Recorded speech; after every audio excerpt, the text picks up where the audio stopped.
씨앗을 심는 날 꿈꿀 수 없어 무너진 가슴에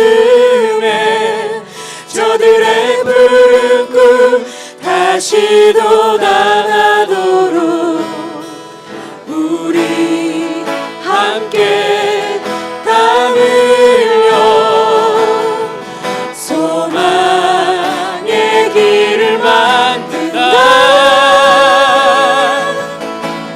내일로 가는 길을 찾지 못했던 저들 노래하며 달려갈 그 길, 그날에 우리 보리라. 새벽 이슬 같은 저들 일어나 뜨거운 가슴 사랑의 손으로 이 땅 치유하며 행진할 때 오래 황폐하였던 이 땅 어디서나 순결한 꽃들 피어나고 푸른 의의 나무가 가득한 세상 우리 함께 보리라. 그날에 우리 보리라.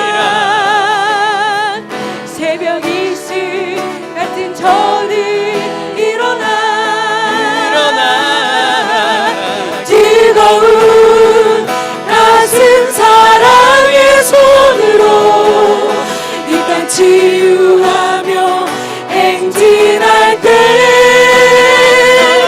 오래 황폐하였던 이 땅 어디서나 순결한 꽃들 피어나고 푸른 의의 나무가 가득한 세상 우리 함께 보리라.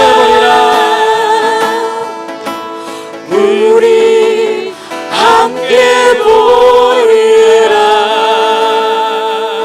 아멘. 본주 포틀랜드를 자주 많이 왔습니다. 아마 저를 아시는 분들도 여기 많이 있고요. 또 저를 처음 보시는 분들도 계시고 이렇게 놀라운 저 제목을 보니까 선교 대부흥회. 저는 부흥 강사는 아닌데 선교 대부흥회. 그래서 선교 대부흥이 일어나야 할 것 같습니다. 그렇죠?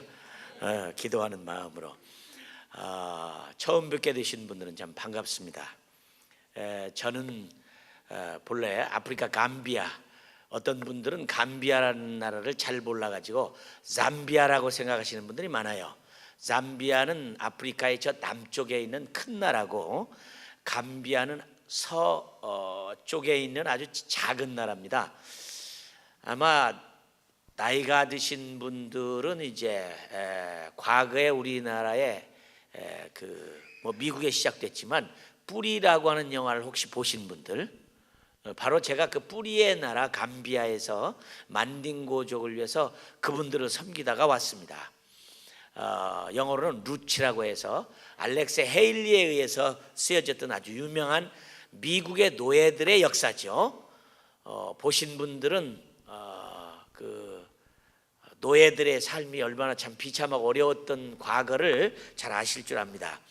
그 책에 보면 쿤타 킨테라든지 또는 화투라든지 만딩고란 말이 많이 나오는데, 바로 저는 그 종족에 가서 그 종족말로 배워서 그 종족말로 복음을 전하고 주님의 나라를 확장하려고 노력을 하고, 이제는 미국에 있는 컴미션이 이제 이 미전도 종족을 향해서 아직 선교사가 없다든지 바람처럼 복음이 지나간 적이 없다든지 바람처럼 선교사는 지나갔지만 믿는 자가 없다든지 그런 곳들을 찾아서 선교사를 보내게 됩니다.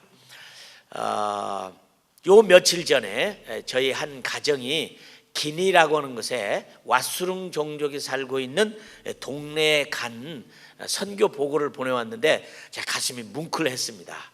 제가 그 동네를 가봤어요. 우리 성사님을 먼저 보내기 전에 거기를 가봤는데 그 동네에서 이 선교사님을 위해서 지어진 집부터 보니까 그야말로 원시적인 집을 지어줬고 거기 들어갔다가 이제 아이 출산 때문에 한국에 나와서 아이를 낳아가지고 들어갔습니다.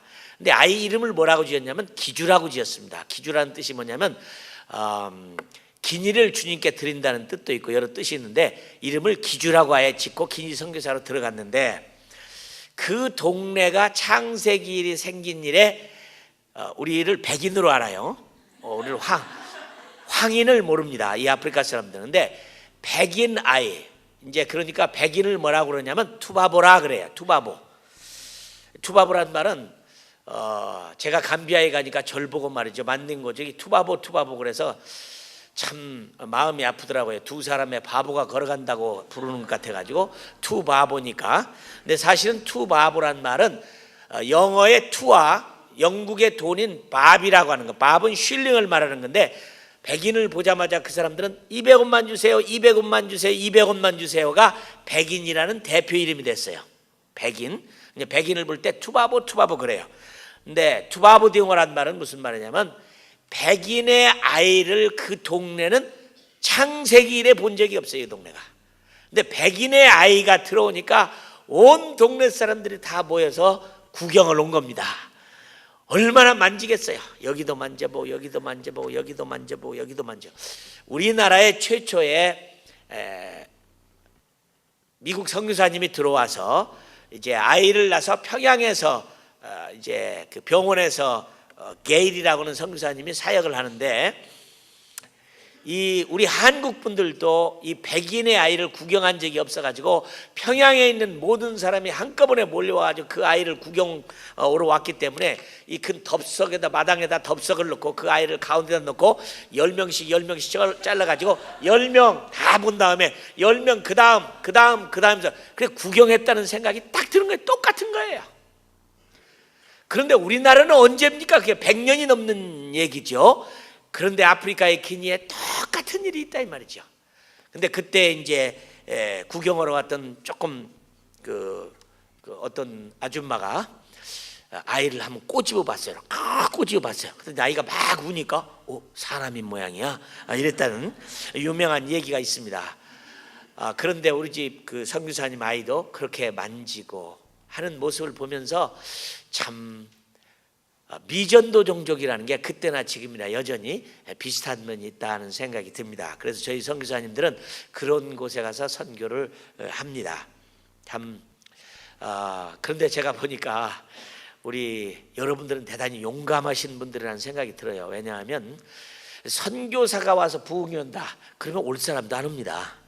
왜 안 오냐면 혹시 내가 거기 갔다가 선교사로 잡혀가는 거 아니냐 이 두려움이 있어서 안 오고요. 또 선교 집회는 가면 혹시나 또 선교 헌금 많이 하라고 할까 두려워서 못 오시는 분들이 참 많은데 여러분들은 아주 믿음이 대단합니다. 용감하십니다.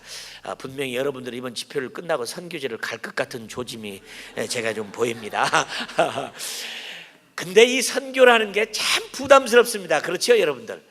좋은 것만은 다 알아요. 해야지. 선교는 너무 귀중한 것이지. 우리나라 선교사가 왔으니까 우리가 복음을 듣고 예수 믿게 된 거지. 선교는 고마운 거지, 아름다운 거지. 누구든지 해야지. 그렇지만 나와는 좀 상관이 없었으면 참 좋겠다. 다른 사람이 좀 갔으면 좋겠다. 이렇게 생각하는 분들이 참 많습니다. 왜냐하면 선교라고 생각하면 모두가 두려워합니다. 가서 죽는다든지 말라리아에 걸린다든지 돈이 많이 든다든지 부모를 떠났다든지 안 돌아온다든지 그런 얘기가 너무 많기 때문에 그저 선교하면 좋은 건 사실이지만 두려운 마음이 굉장히 많이 드는데요. 왜 두렵느냐? 사실은 믿음이 없어서 두려운 겁니다. 모르니까 두려운 거고요.